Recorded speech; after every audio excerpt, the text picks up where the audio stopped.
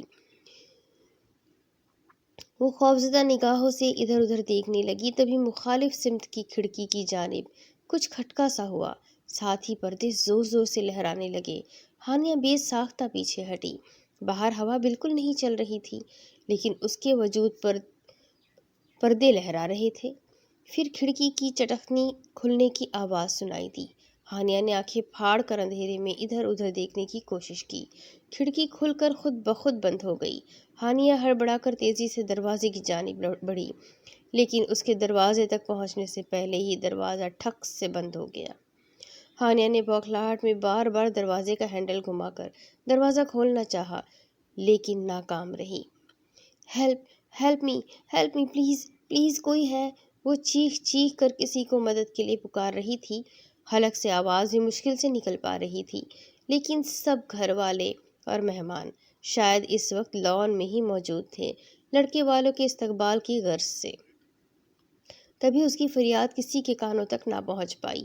ہانیہ نے بھاگ کر لان کی جانب کھلتی کھڑکی کی طرف جانا چاہا کہ وہاں سے کسی کو مدد کے لیے بلا سکے، لیکن اس سے پہلے ہی کسی نے اس کا بازو تھام کر اسے بیڈ کی جانب دھکا دیا۔ وہ لڑکھڑا کر اوندھے منہ گری۔ ہاتھوں کی چوڑیاں ٹوٹ کر اس کی کلائی کو زخمی کرتی بیڈ پر بکھر گئی۔ منہ سے سسکاری سی نکلی۔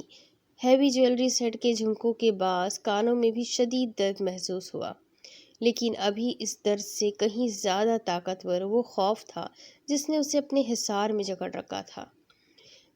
پردے ایک دم ہلنا بند ہو گئے اور بالکل کھڑکیوں کے برابر کر دیے گئے تھے کہ باہر سے کسی کی نگاہ اندر نہ پڑ سکے۔ لان سے جو ہلکی سی روشنی کمرے میں آ رہی تھی، اس کا راستہ بھی رک گیا تھا۔ ہانیہ کو کسی کے کمرے میں موجودگی کا احساس ہوا۔ سرد موسم کے باوجود وہ پسینے سے تر چہرہ لیے خوفزدہ سی بیڈ سے اٹھنے کی کوشش کر رہی تھی، تبھی ٹیبل لیمپ آن ہوا، اور ٹیبل لیمپ کی روشنی میں ہانیہ نے دیکھا کہ بیڈ پر جو کانچ کی چوڑیاں ٹوٹ کر گری تھی، ان کے ٹکڑے اب ہوا میں بلند ہوتے نیچے فرش پر گر رہے تھے۔ وہ خوفزدہ ہوتی اٹھ کر پیچھے ہوئی، لیکن پیچھے بیڈ کی پشت کمر ٹکرانے پر وہ وحشت بھری نگاہوں سے ان ٹوٹی چوڑیوں کو نیچے گرتے ہوئے دیکھنے لگی۔ ہونٹ کپکپا رہے تھے، منہ سے ایک لفظ تک نکال پانا محال ہو گیا تھا۔ تبھی اسے لگا جیسے بیڈ پر اس کے بالکل مقابل کوئی آ بیٹھا ہے۔ وہ وجود دکھائی نہیں دے رہا تھا، لیکن ہانیہ اس کی موجودگی کو محسوس کر سکتی تھی۔ اس نے ڈر کر مزید پیچھے ہونے کی کوشش کی، لیکن پیچھے گنجائش ہی نہ تھی۔ اس کی بندیا جو مانگ سے ہٹ چکی تھی، اس اندیکھے وجود نے ہاتھ بڑھا کر اس بندیا کو درست کیا۔ ہانیہ نے اذیت کے مارے آنکھیں سختی سے بند کر لی۔ بیڈ پر اوندھے منہ گرنے کے باعث بالوں کی چند لٹیں چہرے پر پھسل آئی تھی۔ وہ وجود اب ان لٹوں کو اس کے چہرے سے ہٹا رہا تھا۔ ہانیہ بے بس سی لرزتے وجود کے ساتھ بیٹھی رہی، البتہ آنسو بے تاب ہوتے چہرے پر پھسل گئے تھے۔ اس نے نہ جانے کیوں ایسا محسوس ہوا جیسے اس کے ارد گرد آگ لگی ہوئی ہو۔ شدید تپش محسوس ہو رہی تھی، اور یہ پہلی بار نہ تھا۔ وہ وجود جب جب اس کے نزدیک آتا، تب تب اسے شدید گرمی کا احساس ہوتا۔ چند لمحوں بعد اسے اپنی زخمی کلائی پر اس نادیدہ وجود کے ہاتھ کی گرفت محسوس ہوئی۔ اس نے بے ساختگی میں ہی ہاتھ کھینچا، لیکن اسے آزاد نہیں کیا گیا تھا۔ خواہ مخواہ زخم لگوا لیا نا کلائی پر؟ کیوں ظلم کر رہی ہو اپنے ساتھ؟ سرگوشی نما آواز ابھری تھی، ساتھ ہی کلائی سے بہتا خون صاف ہونے لگا۔ ہانیہ کو اپنا بازو جلتا ہوا محسوس ہونے لگا اس لمس سے۔ چھوڑو میرا ہاتھ، وہ گھٹی گھٹی آواز میں چلائی۔ اپنے ہاتھ سے اس نظر نہ آنے والے ہاتھ کو جھٹکنے کی کوشش کی، لیکن کوشش اب بھی ناکام ہی ثابت ہوئی۔ کچھ دیر بعد جب اس نے تھک کر کوشش ترک کر دی تو اس کا ہاتھ آزاد کر دیا گیا، لیکن وہ کوشش کے باوجود بیڈ سے اٹھ کر اس سے فاصلے پر نہ ہو پائی۔ کتنا دور بھاگو گی مجھ سے؟ تمہیں کہیں جانے نہیں دوں گا میں۔ جب جب میں چاہوں گا تم کسی کچی ڈور سے کھنچتی ہوئی میری طرف چلی آؤ گی۔ کہا تھا نا کہ مجبور مت کرو زبردستی کرنے پر۔ پیار سے سمجھایا تھا تمہیں، لیکن نہیں مانی میری بات۔ تمہیں تو میں کوئی تکلیف پہنچانے کا سوچ بھی نہیں سکتا۔ ہاں، البتہ تمہاری وجہ سے اگر تمہارا وہ کزن جان سے گیا تو مجھ سے شکایت مت کرنا پھر۔ سنگین لہجے میں دھمکی دی گئی تھی۔ ہانیہ کے رونگٹے کھڑے ہو گئے۔ نہیں، تم ایسا کچھ نہیں کرو گے، خدا کا واسطہ ہے تمہیں، میرا پیچھا چھوڑ دو، بخش دو مجھے، وہ ہاتھ جوڑتے ہوئے گڑ گڑائی تھی۔ دوسری جانب چند لمحے خاموشی چھائی رہی۔ مت کرو ایسے، بہت عقیدت ہے تمہارے لیے میرے دل میں، تمہاری کوئی بات ٹالنا بھی میرے لیے گناہ کا درجہ رکھتا ہے، لیکن تمہاری یہ بات نہیں مان سکتا میں، تم سے دور نہیں جا سکتا اب۔ جو راستہ یا جو شخص مجھے تم سے الگ کرنے کی کوشش کرے گا اسے کاٹ کر پھینک دوں گا میں۔ نہ جانے کیسی ضد تھی اس لہجے میں کہ ہانیہ خوف سے ٹھٹر کر رہ گئی۔ وہ روتی چلی رہی۔ رونا بند کرو ہانیہ، تمہارے یہ آنسو بہت تکلیف دیتے ہیں مجھے۔ مان کیوں نہیں جاتی تم؟ تمہیں تو جن اور بھوت دیکھنے کا شوق تھا نا، تو میں تمہارا یہ شوق پورا کر سکتا ہوں، بلکہ یہی کیا تمہاری ہر خواہش پوری کرنے کا وعدہ کرتا ہوں۔ صرف ایک بار میری بات مان لو، تمہاری خاطر کچھ بھی کر گزروں گا، تمہارے لیے جنات کی بستی چھوڑ دوں گا، ہم انسانوں کی بستی سے بھی کہیں دور چلے جائیں گے، کسی اور دنیا میں جہاں تمہارے اور میرے سوا کوئی نہ ہو، وہاں ہم دونوں بہت۔ وہ پراسرار سی آواز بھی سنائی دے رہی تھی جب ہانیہ ضبط کھوتے ہوئے اس کی بات کاٹ کر چلائی۔ نہیں دیکھنا مجھے کوئی بھوت، نہیں جانا مجھے کسی بھوت کی نگری میں یا کسی اور جہاں میں۔ بھوت کو دیکھنے کی خواہش میری زندگی کی سب سے بڑی حماقت تھی۔ مجھے نہیں معلوم تھا کہ اس خواہش کی تکمیل کے سلسلے میں تم کسی مصیبت کی طرح میرے گلے پڑ جاؤ گے۔ تمہیں سمجھ کیوں نہیں آتی یہ بات کہ تم کسی اور دنیا کے ہو، میں کسی اور دنیا کی، اگر مٹی کا ملاپ کسی صورت نہیں ہو سکتا۔ تم قدرت کی بنائی گئی حدود کو پار کرنے کی کوشش مت کرو، دفع ہو جاؤ میری زندگی سے، وہ چیخ چیخ کر کہہ رہی تھی۔ ساتھ ہی سسکیاں سنائی دے رہی تھی اس کی۔ اس نے ہاتھوں میں چہرہ چھپایا تو چوڑیوں کی کھنک گونج اٹھی۔ باہر سے کسی کے ہنسنے اور بولنے کی آواز سنائی دے رہی تھی، شاید لڑکیاں ہانیہ کو رسم کے لیے لینے آئی تھیں۔ ٹھیک ہے، تو اب مجھے بھی کوئی پرواہ نہیں تمہیں حاصل کرنے کی کوشش میں، اگر مجھے کسی کی جان لینی پڑے تو میں یہ بھی کر جاؤں گا، پھر چاہے مرنے والا تمہارا شوہر ہی کیوں نہ ہو۔ سرد و سپاٹ سی آواز ابھری اور پھر کھڑکی کھلنے کی آواز سنائی دی۔ چند سیکنڈز بعد کھڑکی اپنے آپ بند ہو گئی۔ کھڑکی کی بند ہوتے ہی دروازہ کھلا اور 3 سے 4 لڑکیاں اندر داخل ہوئی، جن میں کومل بھی تھی۔ ہانیہ نے نامحسوس سے انداز میں اپنی زخمی کلائی دوپٹے کی اوٹ میں چھپا لی۔ چلیے میڈم، باہر آپ کو یاد فرمایا جا رہا ہے، ایک لڑکی نے شوخی بھرے انداز میں کہا۔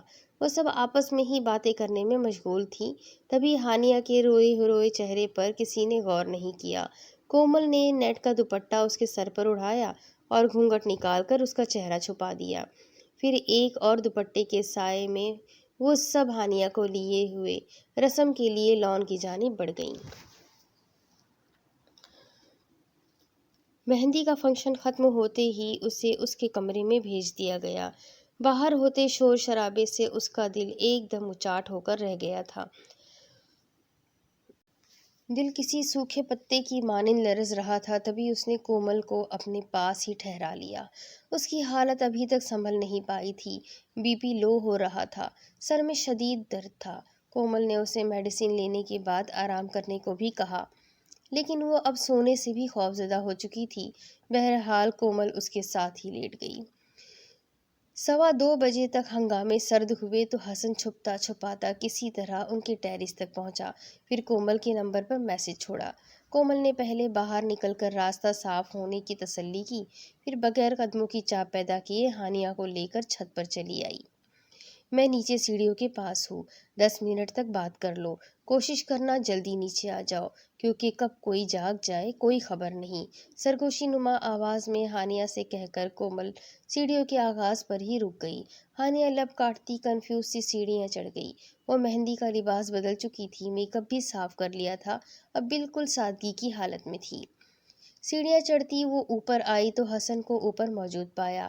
چند دن پہلے کا واقعہ اس کے ذہن میں گردش کرنے لگا، جب وہ حسن سمجھ کر لان میں آئی تھی اور اسے اس قلعے کی طرف لے جایا گیا تھا۔ پہلے دل چاہا واپس مڑ جائے کہ ایس پی فورڈ مرضی کے خلاف کہیں یہ بھی کوئی دھوکہ ہی نہ ہو۔ وہ ابھی اسی سوچ میں گم تھی جب حسن پلٹا اور اسے دیکھ کر اس کی جانب بڑھنے لگا۔ ہانیہ خوفزدہ ہو کر 2 قدم پیچھے ہٹی، یہ خیال کیے بغیر کہ وہ سیڑھیوں کے اختتام پر کھڑی ہے۔ قدم پیچھے لینے کے بعد وہ لڑکھڑائی تھی۔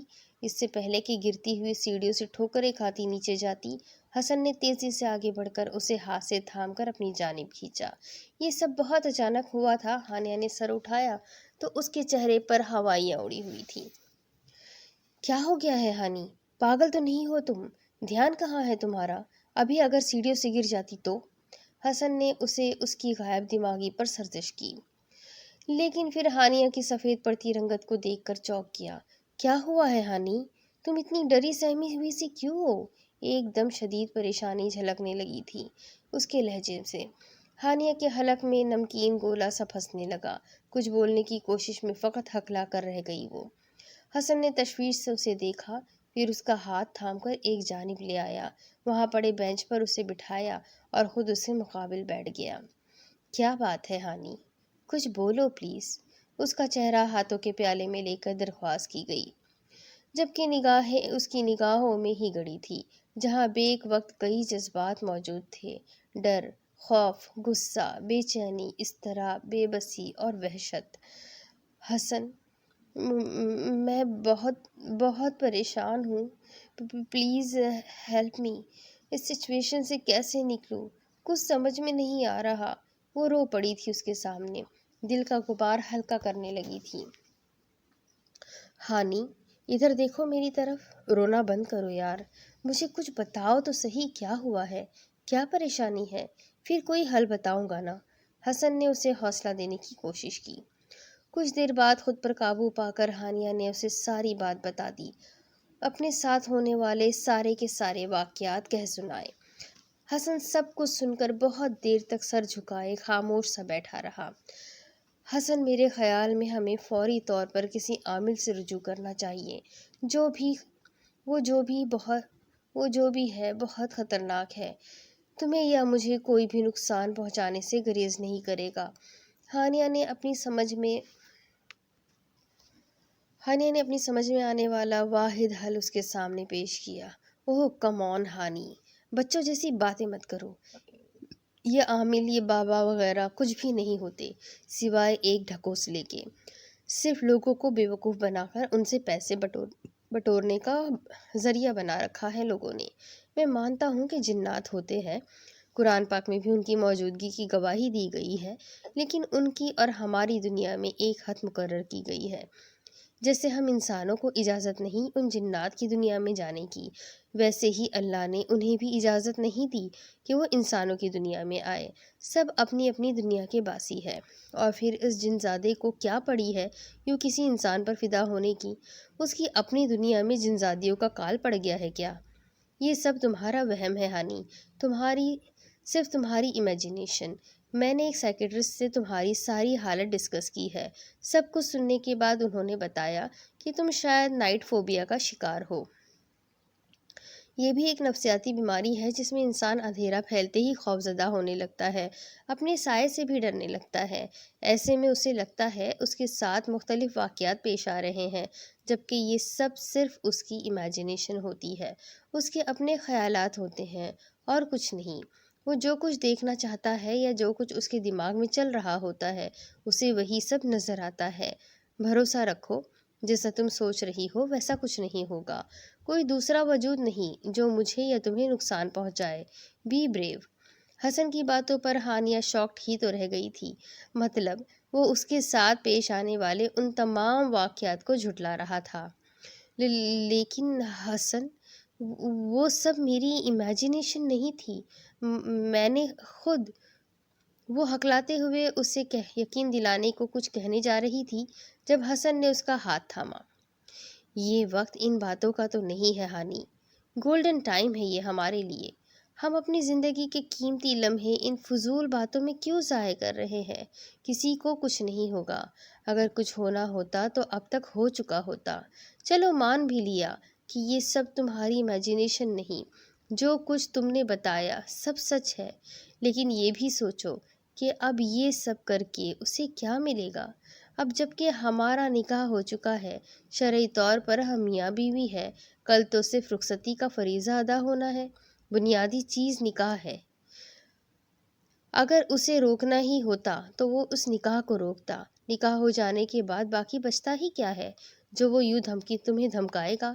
ڈونٹ وری، سب ٹھیک ہو جائے گا۔ کل تک خود کو مضبوط رکھو، اس کے بعد میری محبت، میرا پیار تمہیں کچھ اور سوچنے کا موقع ہی نہیں دے گا۔ تم صرف اور صرف میرے بارے میں سوچا کرو گی۔ وہ نرم لہجے میں کہتا اس کا دھیان بٹانے کی کوشش کر رہا تھا، اور اس کوشش میں کافی حد تک کامیاب بھی ہو گیا تھا۔ ہانیہ نے دھیرے سے اس بات میں سر ہلا دیا۔ ویسے یہ ناانصافی ہے میرے ساتھ۔ مہندی کی رسم کے دوران تمہارے چہرے پر گھونگھٹ ڈال دیا گیا، اور اب یہ سوچ کر آیا تھا میں کہ اپنی مہندی کی دلہن کو لائیو دیکھوں گا کہ کیسی لگ رہی ہے، لیکن یہاں تو دل کے سارے ارمانوں پر پانی ہی پھیر دیا تم نے۔ میک اپ تو چلو صاف کر ہی دیا، مہندی کا لباس تک بدل کر آئی ہو، ظالم لڑکی، وہ مصنوعی خفگی سے کہہ رہا تھا۔ ہانیہ کے گالوں پر سرخی سی چھانے لگی، جبکہ لبوں پر شرمگی مسکراہٹ آ ٹھہری۔ حسن اس کے ہاتھ تھامے اس کی مہندی پر نظریں جمائے بیٹھا تھا۔ مہندی کی ڈیزائن میں چھپا کر حسن کا نام لکھا ہوا تھا۔ تھوڑی دیر تلاش کرنے کے بعد حسن نے بالآخر اپنا نام تلاش کر ہی لیا۔ لوگ بارات کے دن دلہن کے ہاتھ کی مہندی میں اپنا نام تلاش کرتے ہیں، لیکن میں ذرا ایڈوانس ہوں، مہندی کی رات ہی یہ کام کر لیا۔ وہ شرارت بھرے لہجے میں نچلے لب کا کونا دانتوں میں دبائے کہہ رہا تھا۔ ہانیہ ہنس دی اس کی بات پر۔ ہیر رانجھا کی گفتگو اگر ختم ہو گئی تو نیچے آ جائے، میں تھک گئی ہوں پہرے داری کرتے کرتے۔ کومل کی شرارتی آواز سن کر ہانیہ بوکھلاتے ہوئے اس کے ہاتھوں سے اپنا ہاتھ چھڑا کر اٹھ کھڑی ہوئی۔ سالی صاحبہ، غلط وقت پر انٹری دینا آپ نے اپنا فرض سمجھ رکھا ہے کیا؟ حسن بھی بالوں میں ہاتھ پھیرتا اٹھ گیا تھا۔ جی بالکل، کیونکہ ابھی ان سب کاموں کا اور یہ رومانس جھاڑنے کا وقت نہیں آیا۔ کومل نے شرارتی نگاہیں حسن پر جماتے ہوئے ہانیہ کا ہاتھ تھاما۔ کوئی بات نہیں، کل ہمارا بھی وقت آئے گا، دیکھ لوں گا پھر آپ لوگوں کو بھی۔ کل اگر مجھے اور میری بیوی کو ڈسٹرب کیا آپ نے تو اچھا نہیں ہوگا۔ وہ بھی شرارت پر آمادہ ہوا تھا۔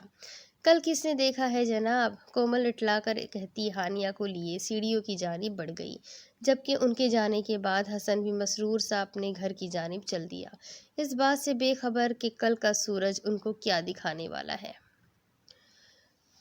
بارات کا دن آ پہنچا تھا۔ پورے گھر میں افراتفری کا عالم تھا۔ سب مہمان خوشیوں سے چمکتے چہرے لیے ادھر سے ادھر اپنی اپنی تیاریوں میں مگن تھے، لیکن ایک جانب شفیق صاحب اور مہر النساء تھے جو کام کرتے ہوئے کونوں میں چھپ چھپ کر آنسو بہا رہے تھے۔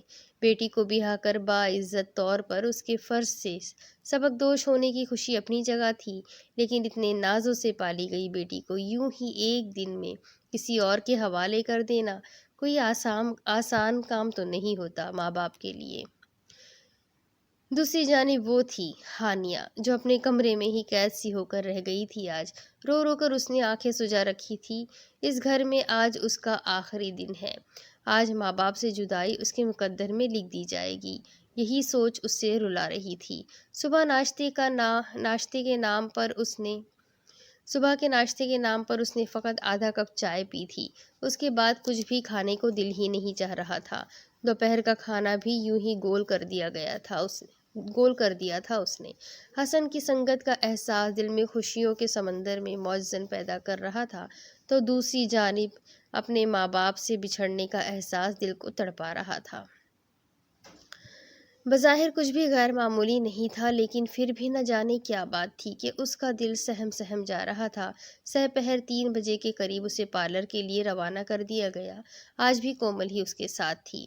بیوٹیشن بار بار اسے رونے سے منع کر رہی تھی کہ رونے کے باعث میک اپ کرنا مشکل ہو رہا تھا، تبھی وہ ضبط کیے بیٹھی تھی۔ اس کا بی پی لو ہو رہا تھا شاید۔ بار بار دل گھبرانے لگتا، سر میں بھی شدید درد شروع ہو چکا تھا۔ رات 9 بجے بارات کی آمد ہونی تھی اور 8:45 تک ہانیہ کو ہال میں برائڈل روم میں پہنچا دیا گیا تھا۔